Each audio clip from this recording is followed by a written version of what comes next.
आज हम इस वीडियो में बात करेंगे पनामा नहर के बारे में। तो चलिए वीडियो को शुरू करते हैं। पनामा नहर मानव निर्मित एक जलमार्ग अथवा जलयान नहर है जो पनामा में स्थित है और प्रशांत महासागर तथा कैरिबियन सागर होकर अटलांटिक महासागर को जोड़ती है। इस नहर की कुल लंबाई 72 किलोमीटर, चौड़ाई 90 मीटर, गहराई 12 मीटर है। ये नहर पनामा स्थल को काटते हुए निर्मित है और अंतर्राष्ट्रीय व्यापार के प्रमुखतम जलमार्गों में से एक है। पनामा नहर पर पनामा देश का नियंत्रित है। पनामा नहर जलपास या जललोक पद्धति पर आधारित है। अमेरिका के पूर्वी और पश्चिमी तटों के बीच की दूरी इस नहर से होकर गुजरने पर तकरीबन 12,800 किलोमीटर घट जाती है, क्योंकि इसके ना होने की स्थिति में जलपोतों को दक्षिण अमेरिका के हॉर्न अंतरीप से होकर चक्कर लगाते हुए जाना पड़ता था। पनामा नहर को पार करने में जलयानों यानी जहाज़ों को 8 घंटे का समय लगता है। इस नहर का निर्माण 14 अगस्त 1914 को पूरा हुआ और 15 अगस्त 1914 को ये जलपोतों के आवागमन हेतु खोल दी गई। अभी हाल ही में 14 अगस्त 2014 को पनामा नहर के निर्माण की 100वीं बरसी मनाई गई है।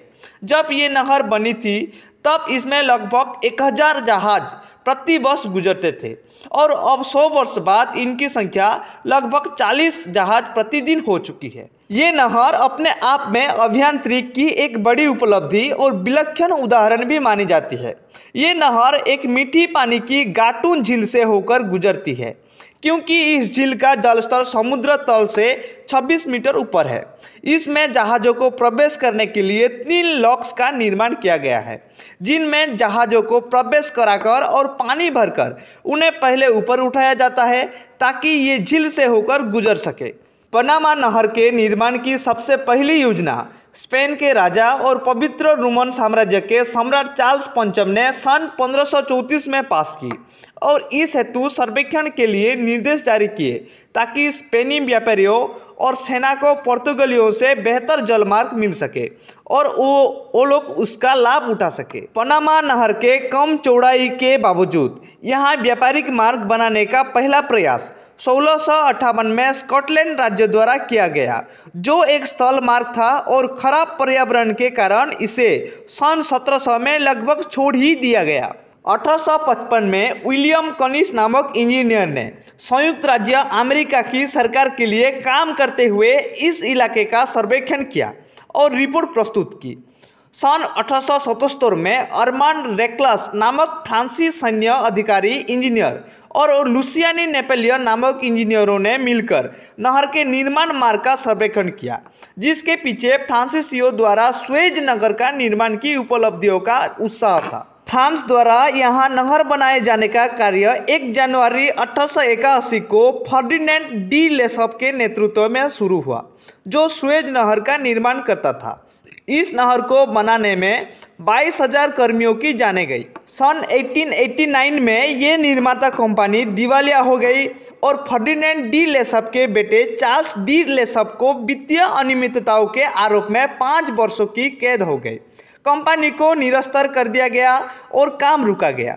सन 1894 में एक दूसरी कंपनी नोवेले दू कैनाल डे पनामा बनी, लेकिन इसके प्रयास भी सफल नहीं हुआ। बाद में अमेरिकी सरकार ने कोलंबिया सरकार के साथ संधि करते हुए इस क्षेत्र का अधिग्रहण किया और 1904 में अमेरिकी इंजीनियरों ने कार्य आरंभ किया, जिसमें इस नहर का 3 लॉक के साथ बनाने की शुरुआत हुई। अमेरिकियों ने काफ़ी अध्ययन और निवेश के बाद 1914 में इसे पूरा किया। इस तरह से देखा जाए तो वास्को डी विलोया द्वारा पनामा डैम के पार करने के लगभग 400 वर्षों के बाद इस नहर का निर्माण हो पाया। इस प्रोजेक्ट में अमेरिकी सरकार ने लगभग 37 करोड़ 50 लाख रुपए खर्च किया। तमाम परिवर्तनों, विवादों और अंतर्राष्ट्रीय व्यापार में इसकी निरपेक्ष स्थिति को बनाए रखने हेतु लगभग 80 किलोमीटर लंबी इस नहर का प्रशासन ने 31 दिसंबर 1999 को पनामा को सौंप दिया गया। अगर आज के डेट में इस पनामा नहर के बात करें तो एक दिन में 140 करोड़ रुपए कमाते हैं। अगर साल की बात करें तो एक साल में 51,000 करोड़ रुपए कमाते हैं, सिर्फ एक ही नहर से, पनामा नहर से। आई होप आपको वीडियो अच्छा लगा होगा। अगर अच्छा लगा है तो लाइक कीजिए, शेयर कीजिए और सब्सक्राइब करना मत भूलिए। तब तक के लिए आप सभी को मेरी तरफ से जय हिंद।